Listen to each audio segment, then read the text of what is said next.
Welcome to the Managing People podcast, a place for people with curious minds. Can I ask you something? Have you ever had a bad manager? If you have, you'll know the impact they can have on your life far beyond the workplace. But if you've been lucky enough to have a good manager, you'll know they can be nothing short of life-changing. That's what this podcast is all about, helping managers become great ones. With real stories and practical tips from people who've faced the challenges, learned from their mistakes, and enjoyed success as leaders. For even more insights and ideas, you can check out the People Managing Hub. And if you're serious about upskilling managers and measuring the results, visit the Managing People page at upskillpeople.com. You'll find something remarkable waiting for you there. So, Harpreet Singh, welcome to the Managing People podcast. Thank you very much. It's a pleasure to be here, Pete. As with all my guests, Harpreet, let's start right at the very beginning. When did business of any sort come into your life? Well, it's funny you asked that question because I think I've always been surrounded by business. So I was born and raised in Delhi. For people who you don't know, that's the capital of India, one of the biggest metropolitan cities in the world. So although my parents and my grandfather, they were all sort of very high senior civil servants, they worked in the government, top jobs, etc. But my uncles around me always had business, and they had great businesses, great success. So I think I almost grew up in a business environment from very early on. And although in my career I sort of did my graduations, did my masters, etc., wanted to be a scientist and did quite well.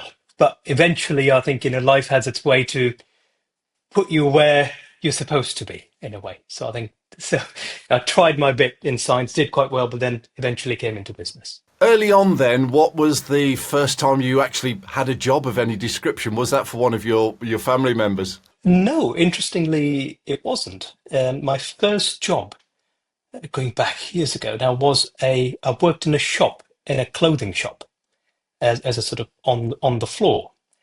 And I think it was quite amazing because very early on I had the initiation into B2C sales. So it's direct, talking to customers, trying to sell them goods, etc.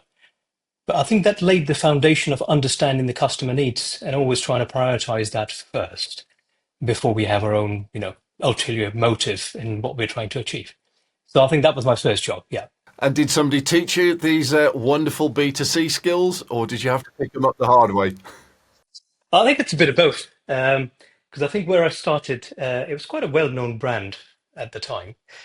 So they had structured trading, which, for new initiates, etc., you go through the ranks, etc. And I did that, and quite early on I was promoted to a supervisor level. So they clearly saw something in me at the time. I don't know what it was. But so I think it was a mixture of both. And I think perhaps also the innate curiosity. So even before you're trying to sell somebody, I always wanted to know what people are doing, what do they do for a living. And so just to try and I suppose now we call it building rapport with your clients. But that was something that just naturally came to me because I was just curious. Because at the time I wanted to be a scientist. So I always had that curiosity to find out things. And I think that probably is, I suppose, what was my training. That's a really interesting angle on it. My previous podcast with Sue Stockdale, I asked her what drove her to ski to the North Pole, and she said curiosity. So I think it's a great word, and it does come up an awful lot. So where next then? After the shop, was that straight to university, or did you do any other things? Some other things going on as well at my university time, even before. I used to work as a counsellor for university students and get a bit of money paid for that. And then I had some other business interests as well at the time, which I pursued, which probably was sort of erring on the, legal to sort of, flying close to the wind, let's say. But that was the nature. Entrepreneurial. Exactly. But that's the nature. You're in Delhi, it's a hustle and bustle city. So it's always like, wheeling and dealing. To the point when I finished my graduation, which was in Delhi. So I went to University of Delhi. And then I was looking to do masters, and then I thought, well, in fact, it was my parents who encouraged me to come to London to University of Westminster to pursue my master's degree. That was medical biotechnology. Um, at that time, so this is going back 2008, the fees for the course was about £10,000 for as an international student. And I'm proud to say that I was able to pay at least half of that fee on my own back, which at that time in India, in Delhi, it was quite a considerable sum. So I didn't become too much of a burden on my parents. So paint a picture for us of what it was like in business in Delhi at that time. Oh, well, it was great because the only people you saw really succeeding were business people. And there's a reason for that, of course, because I wouldn't say tax evasion, but tax avoidance, which is obviously a legal term. So there was a lot of that going on. And that probably is what still to this day props up the Indian economy because it's predominantly a cash-based economy. They're trying to put these card systems, etc., which I think are now catching up with the younger generation or people of my age. But this is going back, in 90s, 80s, 90s, growing up with my family, I've seen stuff how business was conducted. Mostly it was cash payments, and you're doing all right. There was opportunity for creative accounting, yes. Absolutely, absolutely, absolutely.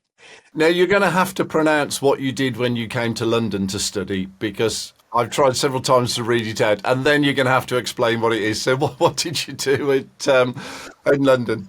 So it was a master's degree in medical biotechnology, and that, in fact, biotechnology is still, the reason why we have the vaccines. So it's basically combining technology and biology to create products that would enhance people's lives. So my particular focus at the time for my master's degree was stem cells. So I was working on stem cell research, and part of that was related, That's that word I couldn't pronounce, which is meson. mesenchymal stem cells. So they're essentially sort of stem cells that are created in bone marrow, and then they s- sort of get changed into, or I suppose, evolve into specialized cells, which forms your bones and the marrow and the blood and so on and so forth. But the original source is a stem cell. So in fact, that's the root, and from there you can then almost think of a three branches coming out. So then it was going back to the root of the cells before they differentiate into various aspects of what they will do in future. So we always have these stem cells. So that, in your bone marrow, you have these stem cells, which then obviously differentiate into various cells and do various bodily functions, etc. Fascinating. You're about at the length of what I could probably understand. So you must have had a great 3 years sort of studying that then. I loved it. And through that, I had the opportunity to work with undergrad students at the time. I got a scholarship to pursue a research project as well. In fact, I was a bit of business there then. So at university, again, well, as I was doing my master's, I applied for the Young Entrepreneurial Biosciences Technology Award, which was quite a considerable sum of money, which I'm pleased to say I got. So there's always trying to be uh, entrepreneurial despite whatever life chucked at me. And did you learn anything in your university studies that you've applied in the business world? Absolutely. But I think fundamentally, what a university teaches, I know because now the fees are so much, and there's this whole camp where university is seen as tax burden, or burden on you, debt burden, sorry, not tax. But I think there's still, depending on what you're doing, I suppose, there's still an element of that structured study and getting outside of your comfort zone because you are put through some paces at university, especially at master's level. You've got dissertations, you've got projects, and at the time I was working as well, 7 days a week grind. But that puts you through your paces, but it sets you up for life, I think. So there's certainly value in being able to start something and finish, which is the most thing, because a lot of people, and I know some tech entrepreneurs have been uberly successful, they're college dropouts or whatever, but they're of a different caliber. So when we talk at the general population. I think the fact that you start something and then you're able to finish something, I think in a way teaches you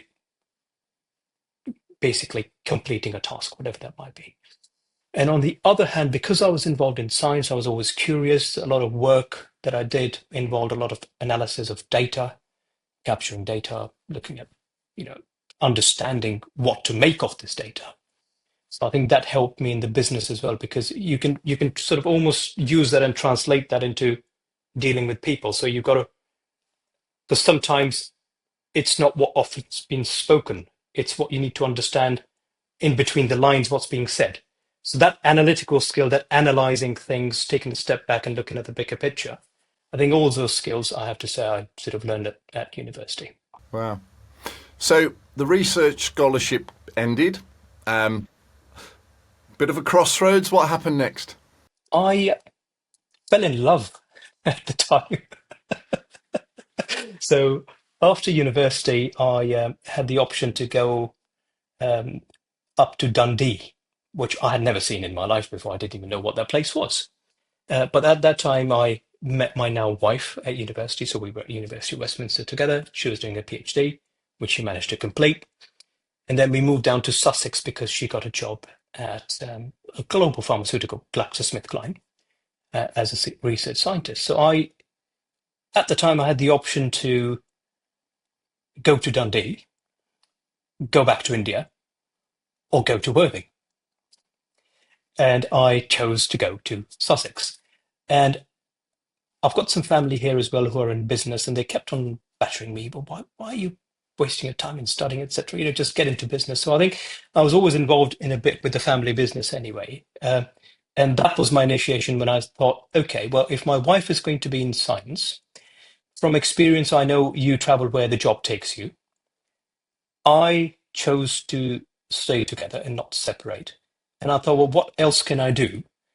Which, if my wife has to move in future, by the way, we weren't married at the time. So we were still sort of, in a relationship. So I then rediscovered myself and I thought, well, what are the basic necessities? You need food, you need shelter. So those are the two basic necessities, and clothing, of course. So I thought, well, food is whatever it is. But then I thought, well, what about shelter, housing? So that's how my property career then started. I found a local business who I joined as a consultant and so on and so forth. So that's how my career trajectory in property started, and I'm still doing that. And was it by chance property, or there was an actual logic to you going, do I go into food? Do I go into property? It was a bit of both, actually. I was just walking past this estate agency, and there was an advertisement on the door about a specific role, which is the property manager and all the tasks. And in fact, it was my wife who stopped me, and we were looking at what else I could do and so on and so forth. And then she read the bio, and we were reading it together. And it was her who turned around to me and said, "I think you should apply for it. I think you'll be good at it." So I was like, "Well, come on, I've never."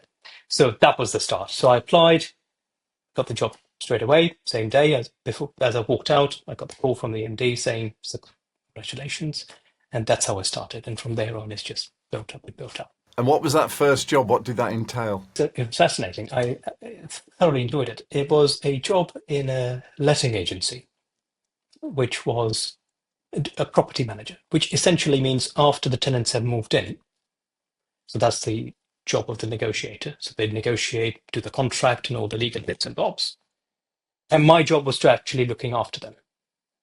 So anything that happened from that point on, whatever went wrong in the property, all the compliance bits and so on and so forth, it was down to me to then organize, going around properties, doing various inspections, making sure everything's okay, liaising with the client and so on and so forth. So it was essentially a customer care role, but with a bit of technical knowledge required, because you needed to understand how things operate and so on and so forth, work with the contractors, build relationships with the contractors, because you want them to do your job before they do somebody else's. So you had to build very good people relationships. You were managing external as well as managing expectations. A lot of plates to spin. Yeah, very skilled to get that right. And what were the things you learnt to do differently very early on in that role? And I saw some others operate around me at the time. Where I think I stood apart from the rest was always telling the truth, whether without fearing the consequences, whether it be with the client or the customer, etc. So I think that is something that I still subscribe to this day. That you must always speak the truth, because if you try to cover up the truth one way or another, it will come out, and then your integrity would be in question. And I think that reputation means everything in business, as you know, more than anything else. So I think I was quite um, careful in making sure that I don't lead people the wrong way. It's always been my principle. So I think that's perhaps I would say is probably the biggest differentiating factor. Of course, then other thing was that whatever I've done, doesn't matter small or big, I've always taken pride in doing that, and I have cared. So if you care about what you're doing, doesn't matter what it is, I think you will do well. The success is just a natural consequence. From what you were doing, that seems wonderful and difficult to argue against for anybody like myself. Does that indicate that the culture either within that sector or that organisation wasn't quite like that at that time? Yes and no. I think if we were to generalize by saying the culture, I think that would probably be a misrepresentation. I would say certain individuals within the organization, which we know as managing people, you have different types of individuals with different motivations and proclivities. Um, so I think it was just that. And again, I think if you're true to your own principles, you'll naturally align with what's the right thing to do. Because there's obviously influences that will try and pull you in all sorts of directions, but you've got to be true to yourself. You've got to understand, why are you doing this? What are you doing this for? What does this actually mean? And always have the bigger picture in mind, because what doesn't matter what you think at the moment is an insignificant task. The compound effect will show in many years down the line. Obviously, you impressed the CEO to get the job on the first day. Was he or she influential in the development of your career? Yeah. So I was very. So that was my first job. So it was a she, and she sort of took me under her wing. She perhaps took a shine to me, I suppose, and saw potential in me, and she really helped me. In fact, she uh, really helped me with business development skills. She would take me on meetings with clients, and I was sort of, the note taker. Uh, but in doing note taking, I was very attentive and making sure that I'm learning how the negotiations are happening, and the fact that building rapport, the small talk, which we often disregard, um, is actually very important part or aspect of any negotiation. So all those little things I learned that time. But then I suppose then from there I moved on to my next role in property, which was more grand and big, which again, if you have time, we'll talk about. But that's where I truly learned. And that was at another firm in Sussex that we were doing block management, so residential block management. So from lettings, we moved into managing larger blocks. And I think that's where I really had a true mentor, uh, who was somebody who's been in the industry, been doing the job for about 50 years. So I was very lucky to learn from a legend. And again, he took a shine to me, took me under his wing, promoted me, etc. Really looked after me. So I think that was, to this date, I would say that individual has had a significant impact in what I'm doing today, and I owe a lot of that to that individual. And what were some of the pearls of wisdom that you've gleaned from him? The biggest thing that comes to, there's two things actually. One is warmth. He was very warm in dealing with everyone, his employees, contractors, clients. And secondly, I never remember him getting angry or, in other words, losing it. And I thought for an individual of his experience and his age, I think that was phenomenal because I know, as we get a bit older, we get a bit impatient. But he was incredible at managing people. And I was just like a hawk. I just watched and watched. And we had a weekly lunch catch up. So every Friday we'd go out for lunch together and we'd chat and this and that. So I used that time to almost I was like a sponge. So in a span of few years, I took a lot um, through those interactions and just through watching him. So I think, and again, we didn't, I mean, of course, I did some formal training and structured training through the property organizations. I've got all sorts of qualifications. But I didn't need to have any structured training from him. Just by watching him as a role model, as an example, I was able to try and learn those skills in my own professional career. Very interesting. And you mentioned something there about small talk and rapport building, which is the essence of relationships. I was talking to somebody a little while ago that said, in the current day, particularly since COVID, and there's so many more meetings that are purely on video, how do you find the difference between face-to-face and video? And do you do anything different on video to try and build that rapport? Everybody seems to be on to the next video call and doesn't have time for that little bit of small talk to find out about each other. I think you're absolutely right. I remember the times before COVID. If you had a client meeting, you had to go and see the client in person, or any business meeting. Anything was, most business was done over breakfast, lunch, or evening drinks, like on social events. And with videos, of course, I think fundamentally people, because it's video, they're very much to the point. It's just like, right, we've got half an hour, let's get cracking, da da da da da da. So I think, having said that, I think videos do have a part in today's culture. I think certainly it helps with what we're doing here at Rome. We're trying to decarbonize the planet. So it reduces the transport, etc. And I think it's great for like introduction calls and try and, I suppose, sift the wheat from the chaff where, if there's any synergy, from a business perspective, I think videos are great. But from a people managing perspective, I have mixed feelings about it because I think, so if I put myself as a new recruit in my industry, let's say, property industry or what we're doing here at Rome, um, if I didn't have that daily, almost shadowing effect of a senior, then I don't think I would have developed those skills necessarily. I mean, I may have, but I think the likelihood of doing that would be a lot less.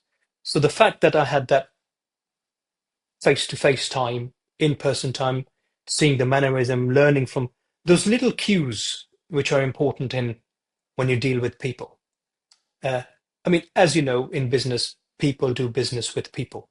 So, before they even buy your product, people buy you. And if you don't have those skills of your mannerism or how you come across or things to say, things not to say, um, I think you can't learn those on video. There's no amount of training that you can do on video that could replace the face-to-face or shadowing or learning from people who are a few years ahead of you. I agree. And even if you could, it would probably take you a lifetime. There's a speed to being able to be with and around people all the time. Well, for example, you and I, we met the first time in person. We had a great chat. In fact, we didn't even talk about work. We talked about what our interests are. And later on, then we realized, okay, well, maybe our interests are aligned and maybe we'll be able to do something together. But have I not been at that event or have you not been at that event, we wouldn't have met, we wouldn't have spoken. So I think Yeah, so I think I've got mixed views about videos. They're good, but in order to actually do proper business, face to face always wins. And for me, they're much more effective if you've met the person. You hit the nail on the head there. For first meeting, I'll travel any distance to see a customer or a partner. Once you've got that connection, which you just don't get on video, then it's much easier to do videos after. Absolutely, and I agree. And also, I think again in business, certainly how I operate is uh, if I'm meeting a new prospect, so I've met them, had lunch or something, something over food, because food creates that bond. That we are primal creatures. Social events always around food because that you break bread. Saying breaking bread. There's that old saying. There's these sayings have great wisdom in those. So you create that bond that we did something together. And exactly, and after that you can have a few videos, but then every now and then I would still go and meet that person because if we're having lunch for, let's say, 2 hours or whatever, the first hour and a half is just talking about personal stuff. It's only half an hour that's actual business. So that small talk then becomes the long talk because you've got to know the person first, you've got to understand, motivate. So there's so much that you can achieve in a face-to-face interaction as opposed to video. Much quicker to do, definitely. So, we're managing blocks. Where next? Now I'm working at Rome. I still have block management. That's one of the businesses I have. And where next is decarbonizing the planet. So with Rome, that's what our mission is. We electrify, install EV charge points. We have various solutions. It's not a sales pitch, by the way, but that's the so sustainability is a big part of what we do, which it goes hand in hand and complementary with the built environment, because as we know, global warming, whether people believe it or not, there are naysayers, of course there are, but coming from a science background, I've seen the evidence. I follow that through. So anything we can do, and I suppose the motivation for me is everything that we do, um, we owe it to the next generation to leave this planet in a better place than we found it. Now, I know our parents did that somehow, we're better off where they were, and subsequent generations are getting better and better. But now is the time perhaps where we really need to think about what are we actually doing. So from that perspective, I think I'm hugely involved in sustainability efforts across the built environment. And is this bringing your science curiosity full circle to your business side? So it's the perfect combination of the two, I guess. That's exactly that. As well, from that curiosity point of view, it's evolving all the time. Absolutely. Yeah, exactly. So it's fantastic. I think it's a great industry to be in uh, because property, brick and mortar is solid, stays there, foundation. But what we can do to either retrofit it, change it, make it better, make the homes warmer, decarbonize the planet, put more electric vehicles on the ground, put reliable chargers on the ground. So all of that, I suppose, encompasses the built environment. So as you said, starting with science, always trying to do better for the world, finding something to help the world to make a better place. So there's always been that element of doing something not just for my selfish motive, but for the better of all. And how would you explain or describe the culture at Rome? We are open, and no idea is a bad idea.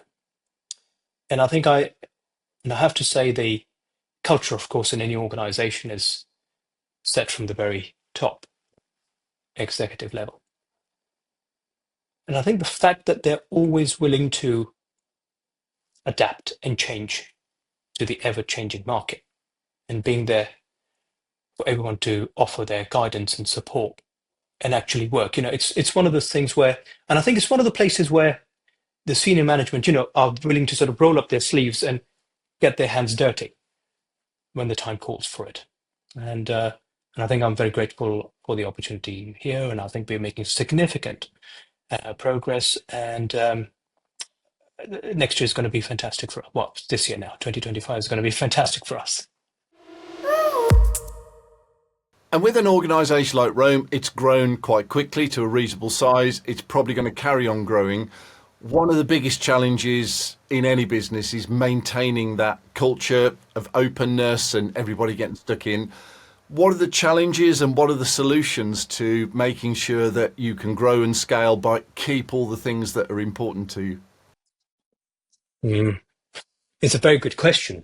Um, I think, as you rightly said, we've grown quite quickly. So we've only been in business for about 5 years, but within 5 years, we were one of the market-leading charge point operators. We got significant grant funding, and with that came, you know, we expanded our numbers. We hired a lot of people, but I think at some point we had to sort of let some people go as well, because ultimately it's an environment where performance and delivery of results and the metrics are easily measurable. So in that environment, I think, again, it might sound harsh, but if you're just here for coasting, uh, you won't last long because it's all there. The numbers show, oh, we got great systems, etc. Everybody's performance is measured. But at the same time, the people who are doing well get lots of support and lots of appreciation and admiration. So there's great structured training in place. So anybody coming in any department, we got sort of in excess of 100 people now in our organization, and we're always looking for fresh talent because it keeps growing and growing. So yeah, if you're serious about work, then Rome is a great place to be. I think where the problem happens when people play at work rather than work. So I think there's that. But having said that, it's a great place, great environment, high pressure work, but we have great social events as well. So on regular occasions, we have social events. We go out. We have team building exercises, various departments, company wide, the whole thing. And we have a great coffee machine. Very important. So it sounds to me like it's consistent. You can't be doing one day behaving one way and another day behaving another. You've got very clear objectives, which everybody knows what they're going for. So that's fair, which ties in with a good culture. It's when it's a surprise, I think, that things are not so good. Yeah, exactly. So I think our standards are really high, and there's a reason for it because not many businesses can make that claim. So in the last 5 years, we've never lost a client. We have 100% client retention rate. And we can only achieve that because we're not expecting everyone to give their 200% because the maths doesn't even work. It doesn't even make sense. But we're just saying that, we want everybody performing at their peak level. And of course, we have downtimes as well. There's time for relaxation, but when it's serious work time, it's serious work time. And that almost echoes back to when you were starting back in Delhi. Hard work delivers results. Some things maybe don't change. What sort of areas do you think have evolved in business since you've been working in it, particularly around people and culture? It's a very good question. I think COVID changed the business world forever, I think. Uh, um, at the time, I was working in property. I was an equity partner at a firm, etc. And we had to make changes in the business. And I think whilst others were uncertain and scaling down, we scaled up through COVID because we saw an opportunity there. And we sort of subscribed to the hybrid model quite early on because we thought that, well, this is going to be here for a while. And I think we were able to get great talent because that catered to the needs of certainly working mums. Because if they have childcare duties and so on and so forth, they couldn't, even if they wanted to, be in the office 5 days. So this is sort of the aftermath of COVID. In COVID, we know that everybody was working fully remote.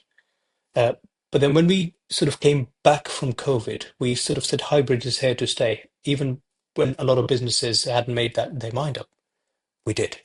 Uh, and I think we were able to get some great talent because of that hybrid and flexible working offering, especially and that helped us increase our diversity pool as well. We were able to hire women who were at professional level and maybe had a career break, and then they were looking to come back. So we offered hybrid, including part-time work and so on and so forth. And we were able to really scale and grow the business.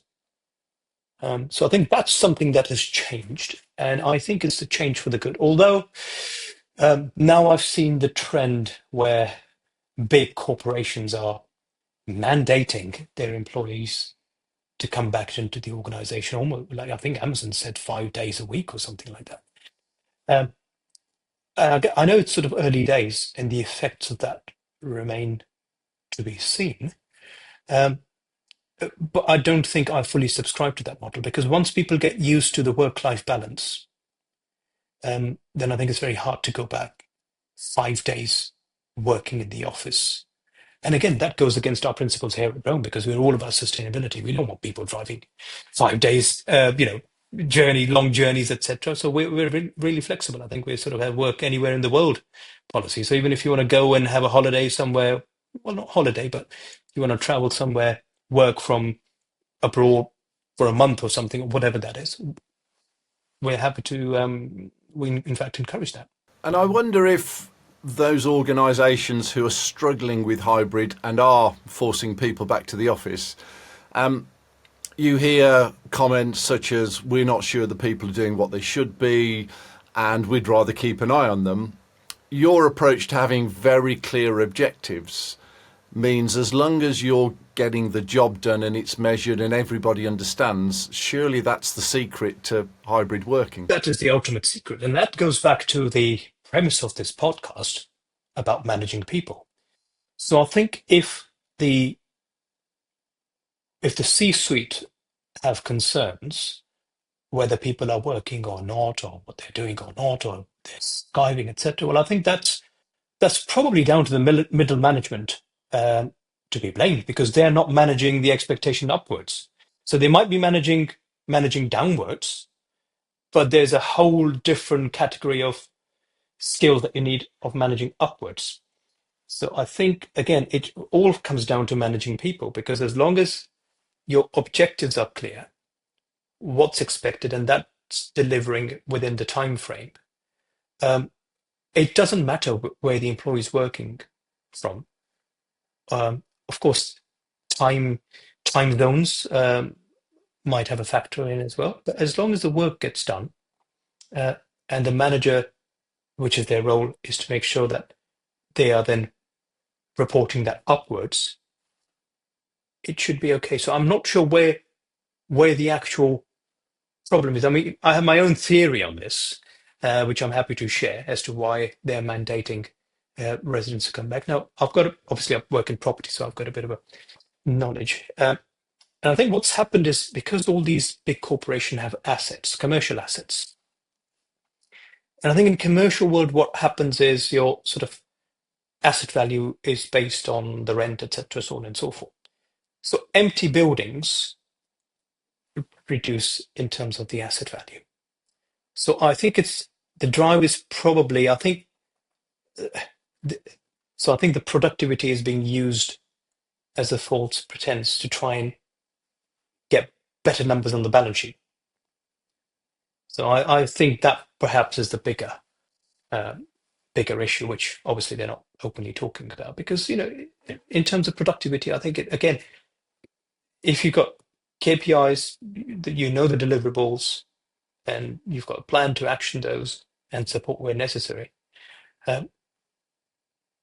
Sounds straightforward, but I'm sure sounds obvious. But again, you mentioned the other thing, which is a plan, which is a strategy, which is clearly communicated and broken down to objectives. And again, doesn't always exist. Yeah, absolutely. But then, as we often say in our business, if it was easy, everybody would be doing it, right?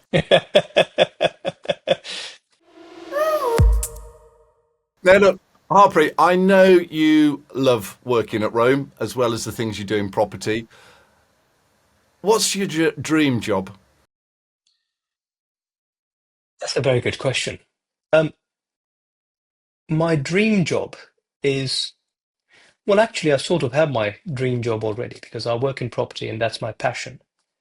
But my dream is to be able to be financially secure to a point where I could spend most of my time doing philanthropic and charity work. Because I know you do some volunteering at the moment, don't you? Yes, I do. Yes, so I'm involved in my uh, local community gurdwara. It's a Sikh temple. So I come from a religious faith. So I'm from a Sikh religion, and I think again perhaps one of the fun things where um, I take a lot of my values is from my religion, because it's in Sikh. I think, when we do prayers, etc., it's never about selfishness. It's all about, we call this thing called sarbat da pala, which means uh, wellness for everyone.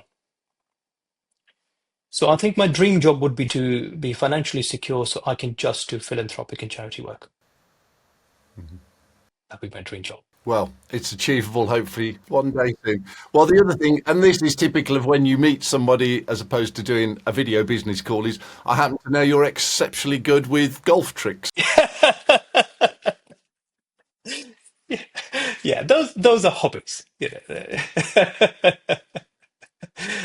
but you've got a natural skill from what you told me before, definitely. Yes, yes, yeah, and I've been practicing since, so it's coming on well.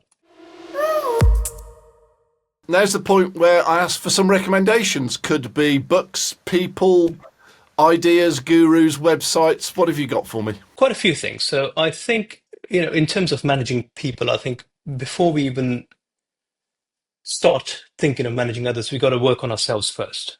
So I think you've got to get yourself in the right place. So in terms of my recommendations, I would say Robert Greene, great author. He's written several books. Mastery is a great one. Uh, 48 Laws of Power, 33 Strategies of War. So I think he's written 6 or 7 books. So I would recommend those to everybody.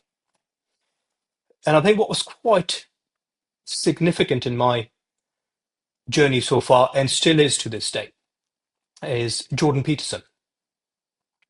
So if anybody hasn't read 12 Rules of Life, I would highly recommend reading Jordan Peterson's book and following him and listening to him. I know he's like Marmite, most people who are, you know, but, and I think what the thing about Jordan Peterson is, even though people say they might not like him, they understand what he's doing. They don't like what he's saying, um, because it's probably, too close to the reality of their own life. But yeah, and so these two are people who I follow, Jordan Peterson quite a lot, and podcast reference, I would say Stephen Bartlett, A Diary of a CEO. That's my regular, so I watch it without fail. And the amazing thing I like about that podcast is, obviously, like myself, he's naturally curious. So he's not doing it for fame or money or anything like that. So he's got the dream job. So he's done uberly well in business. He's got enough money that his next 7 generations are taken care of. What he's doing now is what he wants to do. So it's his natural curiosity to learn more and be better, um, for himself. So I think those three people I would recommend highly. And then there's so many other YouTube references. But if you're looking at becoming a great leader, obviously the Institute of Leadership is a fantastic organization. So, and I think if you're a student as well, I would suggest start early on in the career, go on to their sort of, student or apprentice scheme. Um, and it's got great tools that can help you understand your leadership styles. And more importantly for me as well, what's helpful is, once I've gone through the analysis, it's sort of given me breakdown of where I've got areas of scope for improvement. And I think that is great. So, we should always be trying to pursue excellence, as you said earlier on, the recipe to success is just commitment, hard work, and push yourself and challenge yourself. So again, those are some fantastic tools that I would highly recommend to anybody who's looking to be a manager or a leader, or even if not, just do it for your own sake. Um, be the best version of yourself that you can be. You've just summed it up perfectly. And the amount of time I talk to people and they go, you start with yourself, which you have to really. That's brilliant. Now, looking back then, if you could give one or two bits of advice to your younger self at various points, what would that be? I would just say, keep doing what you're doing, because I have no regrets of what I've done so far. I'm just thinking.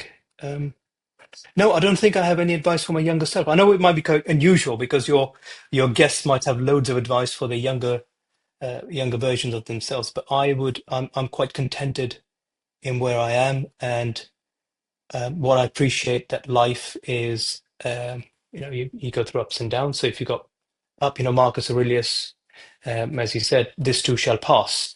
So, you've got to have fun. You only get one shot at this because nobody knows what happened before, what's going to happen next. And no, that's really stumped me actually. So, no. Harpreet, I think you've almost answered it because you've said you don't regret what you've done. You've done everything with a very good moral compass. And to look back and go, I did everything the best way I could, that's a pretty blooming good thing to be able to say to yourself. You've already said, have no regrets, maybe. That's the thing. Maybe that's the thing. Yeah, absolutely. Because, again, I think people take life too seriously. Um, you know, uh, life doesn't owe you anything, really. You're here, wake up every day. It's a gift because, 250,000 people don't wake up the next morning, so you don't know. You waking up, just the first thing, just be grateful. So, I think that's the thing. The fact that I don't have an advice for my younger self is because whatever I have got, I've always been grateful for it. Because I've always looked from a perspective where, coming from India, I've seen some real poverty. Like, people in the Western world don't actually know what it's like. But growing up, seeing it sort of around, luckily enough, my parents worked hard. I had a quite privileged upbringing. Um, but just the fact that perspective that gives you quite early on in your life, and with my faith as well, showing us always to be grateful for what you have, always looking after the well-being of others. Uh, so I think I've always been very happy with the half cup full mentality. So that's why I have no regrets. I have no advice for my younger self. I'm just saying, yeah, keep on doing what you're doing. It's life will work itself out. Just be honest, be truthful, have integrity. Do what you say you will do, and when you say you'll do, and the rest will just take care of itself. I can't think of a better way to end the podcast. Harpreet Singh, thank you very much for being on the Managing People podcast. Peter, it's been an absolute pleasure. Thank you. So, did you pick up some tips you can put to work straight away? I do hope so. There's new ideas in every episode, so hit subscribe now and stay ahead. And if you know someone who could use some fresh ideas on management, share this episode with them. Who knows, it might just make a real difference for them and their team. You'll find everything we talked about today, plus loads more resources, over at the People Managing Hub. The link's in the show notes. See you next time.